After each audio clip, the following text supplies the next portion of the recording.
안녕하세요. 학교에서 알려주지 않는 영어 고유 명사 편입니다. 고유 명사라고 하면 세상에 한 개밖에 없는 물건이나 사람 같은 거라고 생각하죠? 물론 세상에 하나밖에 없는 물건이나 장소 등은 고유 명사인 경우가 많습니다. 예를 들면 우리 지구를 돌고 있는 문도 하나만 있으니 고유 명사이지요. 그러나 여러분이 잘 아는 과자 빼빼로는 우리 동네만 해도 100개가 넘게 있지만 고유 명사로 봅니다. 영어도 마찬가지로 가방으로 유명한 디올도 세상에 수만 개가 넘지만 디올은 고유 명사로 봐요. 이처럼 유일하게 한 개만 있다고 고유 명사로 보는 것은 아니라는 이야기죠. 그래서 이번 영상에서는 고유 명사가 정확히 무엇인지 알아볼까 합니다. 일단 고유 명사를 알기 위해서는 보통 명사가 뭔지 알아야 합니다. 예를 들어 세상에는 고양이라는 동물이 많습니다. 한국에도 미국에도 그리고 우리 집에도 이웃집에도 있습니다. 그리고 세상 어디에 있든 고양이들은 생김새가 비슷하지요. 또한 고양이만의 소리를 내거나 독특한 행동도 합니다. 그래서 사람들은 털 색깔이나 줄무늬, 모습이 약간 달라도 이런 동물들을 모두 고양이, 영어로는 캣이라는 이름으로 부릅니다. 이렇게 사람들은 같거나 비슷한 종류의 동물이나 물건을 하나의 이름으로 부르잖아요. 그때 그 이름이 보통 명사입니다. 이런 보통 명사들은 참 많습니다. 강아지, 코끼리, 산, 바다, 우유 등 참 많습니다. 그런데 고유 명사는 보통 명사와는 반대입니다. 예를 들어 저는 고양이 한 마리를 사자마자 세상에 많은 고양이와 구분하기 위해서 미미라고 이름을 붙였어요. 이렇게 미미라는 이름을 붙이니 많은 고양이들 중 내 고양이가 구분되지요? 이렇게 비슷한 물건이나 동물 중에서 다른 것과 특별히 구분되는 물건, 장소, 동물 등의 이름을 고유 명사라고 부릅니다. 조금 더 자세히 설명해 볼까요? 고유 명사는요, 일단 세상에 같거나 비슷한 것이 많아야 합니다. 그래서 그 많은 것 중에 내가 딱 찍어서 구분하고자 하는 물건, 장소, 사람 등의 이름을 고유 명사라고 합니다. 예를 들어서 나라, 영어로 네이션은 전 세계에 200개가 넘습니다. 바로 옆에 중국, 일본을 비롯해서 많은 나라가 있지요. 이렇게 많은 나라 중 한국인의 나라를 말할 때는 대한민국 코리어라고 말하겠죠? 듣는 사람도 대한민국 코리어라는 이름을 들으면 많은 나라 중에 우리나라를 확실히 구분하겠지요. 그래서 구분하고자 하는 나라 이름 대한민국 코리어은 고유 명사인 거죠. 더 쉬운 예를 들어볼까요? 세상에는 많은 절 템펄이 있지만 경주에 있는 절 불국사라는 이름을 들으면 다른 절과 구분되죠. 그래서 템펄은 보통 명사이지만 불국사는 고유 명사입니다. 또한 많은 섬 중에 독도도 확실하게 구분되니 고유 명사이고요. 많은 가수 중에 BTS만큼 확실하게 구분되는 가수도 없죠. 그래서 BTS도 고유 명사입니다. 이렇게 생각해보면 대부분 고유 명사는 한 개만 있는 경우가 많은 것 같습니다. 하지만 고유 명사는 항상 한 개만 가리키는 것은 아닙니다. 예외적으로 세상에 여러 개가 있어도 고유 명사로 취급하는 경우가 있습니다. 이런 경우는 대부분 상표인 경우가 많은데요.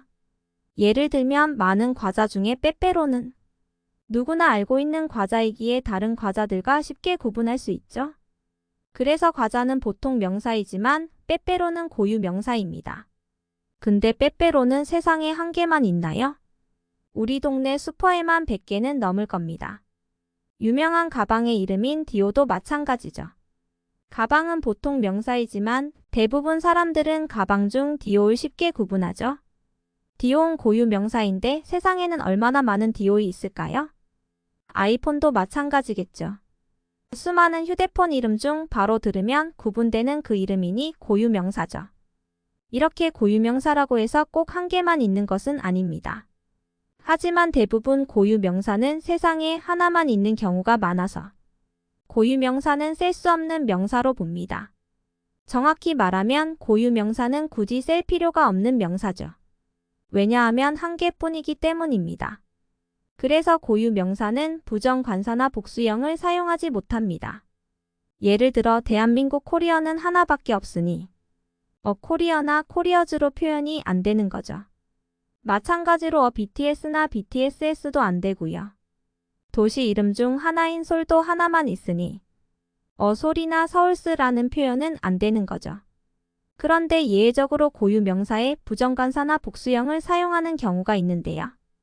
이 경우는 고유 명사의 의미가 사라지고 그 의미가 보통 명사로 변한 경우입니다. 예를 들어 아인슈타인은 많은 사람들 중 구분이 가능한 고유 명사입니다. 세상에 한 명만 있었던 사람 이름이기도 하고요. 하지만 우리 반에 아인슈타인이 한 명 있어라고 영어로 There is an Einstein in my school 이렇게 표현하는 경우 여기서의 아인슈타인은 진짜 아인슈타인이 아니죠. 과학 천재인 학생이라는 의미로 비유하는 거죠. 즉 고유 명사인 진짜 아인슈타인 의미로 사용되지 않고 비유적으로 천재라는 의미로 사용해서 보통 명사로 바뀌었습니다. 그래서 부정관사어나 복수형 s를 사용해서 an 아인슈타인나 아인슈타인스 같이 표현할 수 있는 겁니다. 마찬가지로 독일 자동차 회사 이름인 벤츠는 다른 회사들의 이름과 구분되는 고유 명사이지만 보기처럼 부정관사어나 복수형 s를 붙여서 표현하면 고유 명사의 의미보다는 벤츠 자동차라는 의미로 변해서 보통 명사가 되어 벤츠나 벤지즈 같이 표현이 가능해요. 참고로 원래 고유 명사가 아닌데 세상에 비슷한 여러 개가 있는 보통 명사이지만 덜을 붙여서 고유 명사처럼 사용하는 경우도 있습니다. 잘 알다시피 더는 누구나 알고 있는 특정한 물건이라는 의미를 가지고 있잖아요. 그래서 이런 더의 의미를 이용해서 보통 명사 앞에 붙여서 보통 명사 중에 다른 것과 구분되는 물건을 표시하는 거죠. 예를 살펴볼까요? 문이나 선은 하나밖에 없는 것 같아도 보통 명사입니다.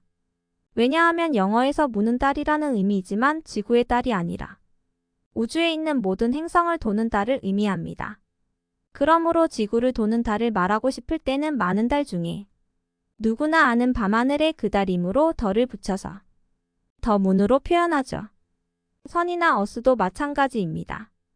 선은 우주에 있는 빛을 내는 많은 태양을 의미하고 어스도 그냥 땅이라는 의미라서 지구의 태양이나 우리가 사는 지구의 땅은 더를 붙여서 더 선, 더 어스라고 표현합니다. 지금까지 고유 명사에 대해서 설명해 보았습니다. 이제부터는 대명사에 대해서 하나씩 알아보겠습니다.